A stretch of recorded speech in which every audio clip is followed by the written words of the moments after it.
can you do when you blame yourself too much as a parent? Welcome to my channel. If you're new here, my name is Annette and I'm the creator of Effortless Parenting. I am a parent and classroom educator with the Positive Discipline Association, and I believe that you deserve a calmer home.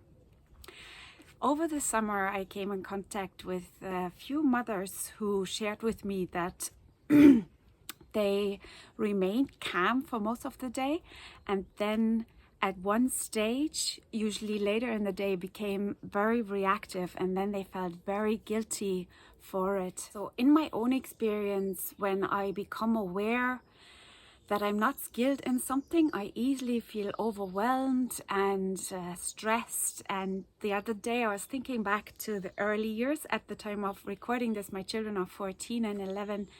And in the early years, I needed to learn that skill of helping the toddlers to self-soothe. And then later on, like getting the ins and outs of how to respond effectively when there was sibling rivalry going on. And right now I'm embarking on the journey of parenting teenagers, and in Positive Discipline we say that it's a bit like becoming the co-pilot and handing over that control, and then for the most part staying out of it, but learning when it is necessary to step in. So I would like to offer a different perspective.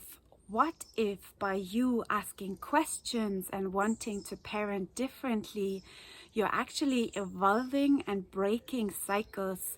And what if the main thing was to just keep moving on your parenting journey? And this is the biggest lesson I learned this summer. I traveled across a couple of European countries and it was quite chaotic. I wrote a blog post about it, which I'm going to link in the description box below. And my theme for this year is to befriend uncertainty. And so what I learned is that I always had a goal, that next step in mind, but I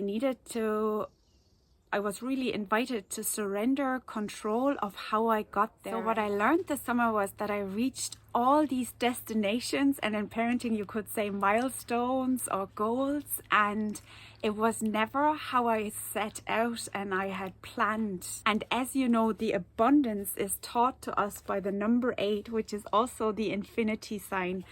And because we're in the 8th month of what some say is an 8 year, if you add up 2024, it brings you to the number 8.